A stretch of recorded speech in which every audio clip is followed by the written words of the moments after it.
맥시안 뭐야 다섯 번에 조금 할게 봤어. 커피로. 끝났대. 네. 누가 제야나? 아이. 끼니. 그이노니. 진짜 개인데. 마기. 사바스. 세이스.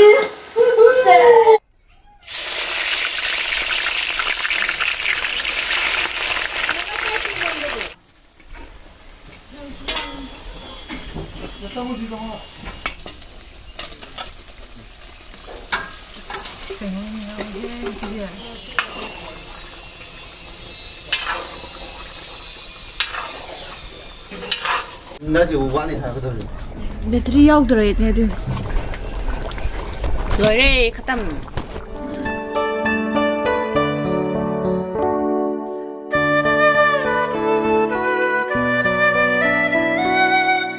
Hey.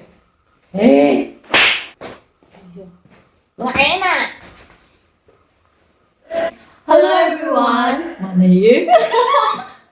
Hello. Ngasi se nawi birthday ne magi birthday ki mana taraga ko yen ka budi chagre ado prank ama tawge tawbane sise cake sage tawbane maladi male mandradi pidre ado si sing halani mathakta kai keno khata shalaga cake sage tawbane I mandradi sadana na sars hoi yenga se do si sing halu se 빠강 입안이 웬 종이고 종아 종아 마 종아 yani ba ito ge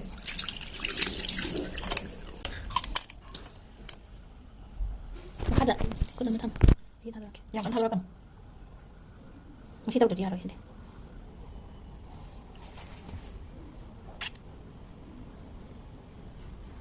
ơi đây đấy cái gì vậy phải mà các bạn chỉ đang 시제 muộn để bán cái gì loại gì vậy hai điều hai cái hai nó vâng lẩu video nằm sẽ lẩu hai này các bạn sẽ lẩu hai bốc sẽ là thôi được xem gì đâu thôi bốc sẽ đâu bạn bằng cái gì bạn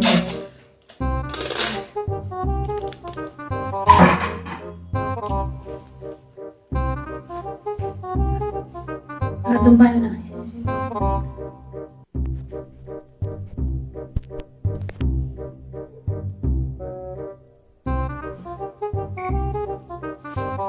Tasty. Có hô hô và xoay đầu máy tông hô miệng của mèo.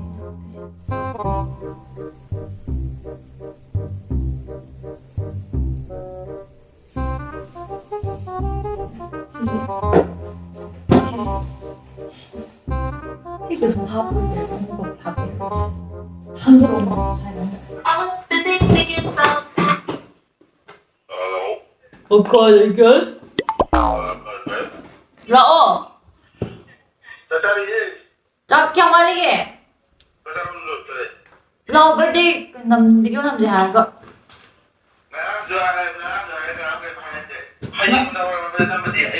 Kaino, masi cake pore aduini. Cake to hayin thamadi yaroi. Aduini. Hoi lo. Madi. asa sa hol yan niya May nang tami ha galing.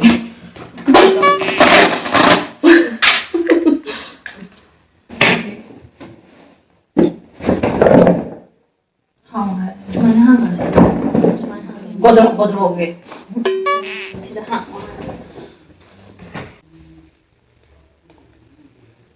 Okay. white lên hào gì Yang kuat kan. kalah white kalah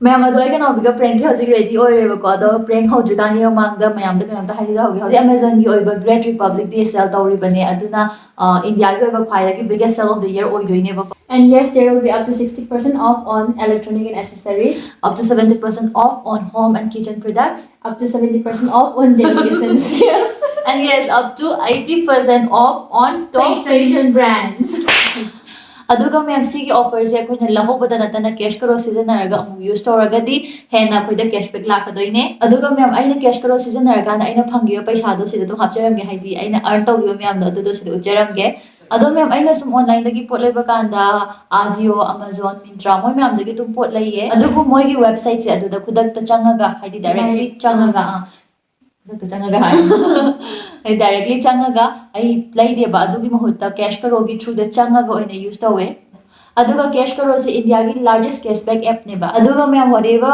cashback we earn from cash karo they are all real cash and they can be transferred to our bank accounts and be converted into Amazon gift voucher ꯑꯗꯣ ꯃꯌꯥꯝ case ꯀꯔꯣꯁꯦ ꯑꯩꯒꯤ ꯑꯣꯏꯅ personally use ꯇꯧꯕ app ꯅꯦ ꯑꯗꯨꯒ ꯍꯧꯖꯤꯛ if we use cash karo ꯀꯩꯗꯧꯅꯤ ꯍꯥꯏꯔꯀꯥꯟꯗ ꯔꯤꯄꯕ꯭ꯂꯤꯛꯀꯤ great sale ꯇꯧꯔꯤꯁꯦ Amazonꯗ ꯁꯤꯗ ꯑꯩꯈꯣꯏꯅ use ꯇꯧꯔꯒꯗꯤ ꯃꯌꯥꯝ ꯍꯦꯟꯅ ꯂꯧꯕ ꯉꯝꯗꯣꯏꯅꯦ ꯄꯣꯠ ꯃꯌꯥꯝ ꯍꯦꯟꯅ ꯍꯣꯡꯅ ꯑꯗꯒꯤ ꯀꯦꯁꯕꯦꯛꯁꯨ ꯐꯪꯗꯣꯏꯅꯦ Amazonꯒꯤ gift voucherꯁꯨ convert ꯇꯧꯕ ꯌꯥꯗꯣꯏꯅꯦ so give a try on cash karo ꯑꯗꯨꯒ ꯃꯦꯝ ꯑꯦꯃꯥꯖꯣꯟꯒꯤ ꯍꯧꯖꯤꯛꯀꯤ ꯒ꯭ꯔꯦꯠ ꯔꯤꯄꯕ꯭ꯂꯤꯛ ꯕꯤగ్ ꯁꯦꯜꯁꯦ 20 ꯖꯅꯋꯥꯔꯤꯁꯤꯗꯒꯤ ꯍꯧꯗꯣꯏꯅꯦ ꯑꯗꯨꯅ ꯃꯌꯥꯝ ꯁꯣꯞ ꯇꯧꯕꯤꯔꯣ ꯁꯣꯞ ꯇꯧꯕꯤꯔꯣ ꯃꯤꯁ ꯇꯧꯔꯅꯣ and also use cash karo ꯑꯗꯨꯒ ꯃꯌꯥꯝ cash karo use ꯇꯧꯕꯁꯦ ꯌꯥꯝ simple ꯑꯣꯏꯌꯦ step ꯑꯅꯤ ꯈꯛꯇꯪꯅꯦ ꯗꯔꯀꯥꯔ ꯇꯥꯔꯤꯁꯦ ꯑꯩꯒꯤ description boxꯇ ꯌꯥꯎꯕ ꯂꯤꯡꯛꯇꯨꯗ ꯆꯪꯕꯤꯔꯣ ꯑꯗꯨꯒ download ꯇꯧꯕꯤꯌꯣ cash karoꯁꯦ ꯑꯗꯨꯒ ꯃꯌꯥꯝ ꯁꯥꯏꯟ ꯑꯞ ꯇꯧꯔꯀꯥꯟꯗ 25 rupees ꯐꯪꯗꯣꯏꯅꯦ ꯑꯗꯨꯒ ꯑꯩꯈꯣꯏꯅ ꯑꯦꯀꯥꯎꯟꯠ ꯀ꯭ꯔꯤꯌꯦꯠ ꯇꯧꯔꯕ ꯃꯇꯨꯡꯗ ꯑꯩꯈꯣꯏꯅ ꯑꯄꯥꯝꯕ ꯋꯦꯕꯁꯥꯏꯠꯇ ꯆꯪꯗꯣꯏꯅꯦ ꯑꯦꯛꯖꯥꯝꯄꯜ ꯑꯩꯒꯤ ꯑꯣꯏꯅꯗꯤ ꯑꯩ Amazonꯗ ꯆꯪꯉꯦ ꯑꯗꯨꯒ ꯑꯩꯈꯣꯏꯅ orange button ꯅꯝꯃꯀꯥꯟꯗ ꯃꯣꯏꯒꯤ particular website ꯑꯗꯨꯗ ꯄꯨꯕꯤꯗꯣꯏꯅꯦ ꯑꯗꯨꯒ ꯄꯣꯠ ꯂꯩꯕ ꯃꯇꯝꯗ ꯑꯩꯈꯣꯏꯅ normally ꯑꯗꯨꯝ ꯄꯣꯠ ꯂꯩꯕꯗꯣ ꯑꯣꯟꯂꯥꯏꯟꯗꯒꯤ ꯑꯗꯨꯃꯥꯏꯅ ꯑꯗꯨꯝ ꯂꯩꯗꯣꯏꯅꯦ ꯑꯗꯨꯒ ꯑꯩꯈꯣꯏꯅ ꯀꯥꯔꯠꯇ ꯀꯩꯀꯥ ꯍꯥꯞꯄꯅꯤ and yes payment ꯇꯧꯔꯅꯤ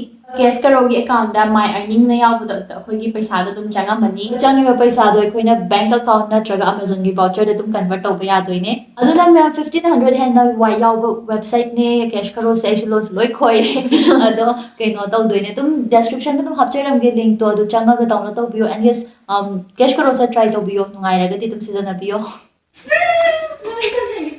Ngaku mandi taruhige. Yare ꯂꯥꯎ ꯇꯥꯔꯁꯨ Nanti ay pura. ꯌꯥꯔꯦ ꯀꯩꯁꯨ ꯀꯥꯏꯗꯦ ꯂꯥꯎ Mas ay sudah dulu full betul kan ay yang full. ꯀꯥꯏꯗꯦ ꯐꯨꯜ ꯃꯦꯀꯣ ꯂꯩꯇ ꯃꯩ Ngaku ay mandi dulu taruh. ꯌꯥꯔꯦ ꯂꯥꯎ Mai dulu taruh apa lagi gitu. ꯇꯥꯔꯣ Ay dulu mau ni. Everything is fake only this one is real Berarti sih dulu harus tinggal kan. Corona. Pak biar apa? ꯐꯝꯃꯦ ꯑꯣꯗꯔꯗꯤ ꯐꯝꯃꯦ Wah. ꯅꯕꯤ ꯌꯥꯕ ꯊꯣꯛꯒꯦ Aku saya salam sini. ꯌꯥꯔꯦ ꯂꯥꯎ ꯐꯝꯃꯒ ꯊꯝꯃꯤꯅ so where you have to make a wish okay ꯌꯥꯝ ꯇꯧꯕꯗꯤ ꯉꯝꯗ꯭ꯔꯦ okay Hey. ꯆꯥꯎ Happy birthday ꯀꯞꯄꯤꯔꯣ Nanti kapal ni na. 1 2 3 Happy birthday Happy birthday to you Sini kek di kek ni gua. king ne 누가 제야나 Hai. king ne 그이너네 Sini kek ni. Ay kanggo. Ay kanggo. Masih kek nanti ay kanggo. Kau ni macam lang ni. oh my god Hari ni. Kau ni ilu je baik sini. Sini real Anggo 또 비려자 Aku. 망도 Oh, please because I just. 망도 쓰러스는 탕을 꺼라꺼라꺼 서울에 시대에도 한도 잘 따라가 비디오도 이해 못 많이 나와 안 떨어져 비디오도 많이 나오네요 군대로 해 Semain tu. 허리상 비디오도 비디오 터져 돼 하봐 이해 못 하자 Nanti namanya bos mana boleh ni. 그건데 Sini tu tinggal lama ni ada. 우를 Sino magi 그냥 계속 만져기 아니 그 맞아 그럼 Sige, ani di ba? Tapos magi Sabar. 6 Nice. Karina what is this sold by Thế sao mày nhầm bài làm cái si hành gì cái đấy 시대로 사지나. muscle less 오케이. cái đó ai cũng tự nhiên gì vậy 시시. nó what is this ai 컴플레인에 잘 가져갈 거네. phải đấy nè anh cái này bật nó rồi cảm ơn chị cho lên gì ôi tại đây để gì drink có tin đấy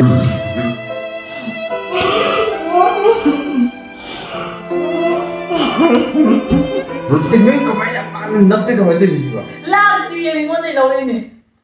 아유, 락주에 아니라. 맞지 트이나 이렇게 되는 기술이 말이지 아이디 떠오르지, 아이디는 떠오르 프린터 소폰에. 그러네 락주에 해봐. 아, 또? 저, 나한테 안 들리고. Ando may ako nga sige video sa sana daw siya dyan. Haydi, CD가 들려도 너희들이 kayo na ito singa may daw protein powder. Ikaw dito na? 응 Oh, lagi na yun. Ano nga sige video sa sumaw ba da prank daw din tao ba ni do mahal protein powder yung pa ba ni ma do heartbreak tao din. 맞지 아이디 말이야 어디 되는데 Dora 시시시 애들 시간씩 오늘 뭐 있어 다. siya, nababahay ba? 바이바이 바이바이 자, 탐년이 인터넷 따라 인증 따라. 나 어느 하이 Happy birthday. 땡큐 야 시동運動가운데 뭐 이제 다 젖들이 Ano yung gana? 시리 할래라. 시리 진짜 많이 라이라 아주 좀 나가고 라이도 사실 못 때문에 뭐는 게 내가 야를. 야로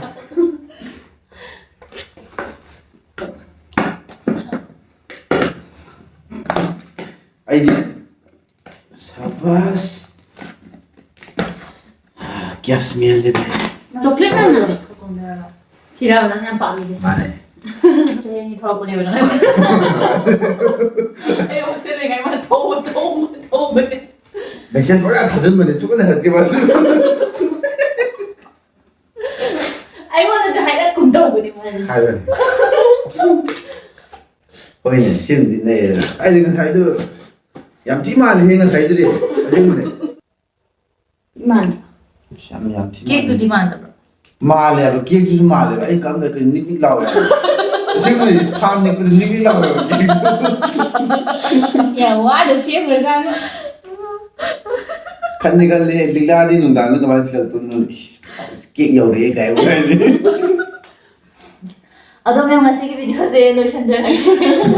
Ado before we end the video, ado kay na kay gumapot kung balay ni nga gadi cash karo sa siya na video, ado ga anything may gumatam na cashback adong pangdoy ni ado na description dan link hapcharam gi ado ga transaction ama katang taw video makada pizari ba link to do changa ga hapcharin ba pot pataw ga di ba to di ba adong exact pangdoy ni.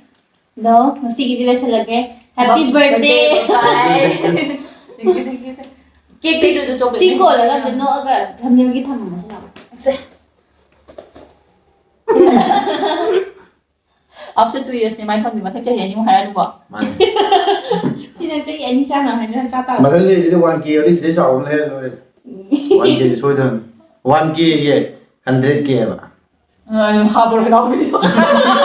Ya rồi thì cái gì đó. okay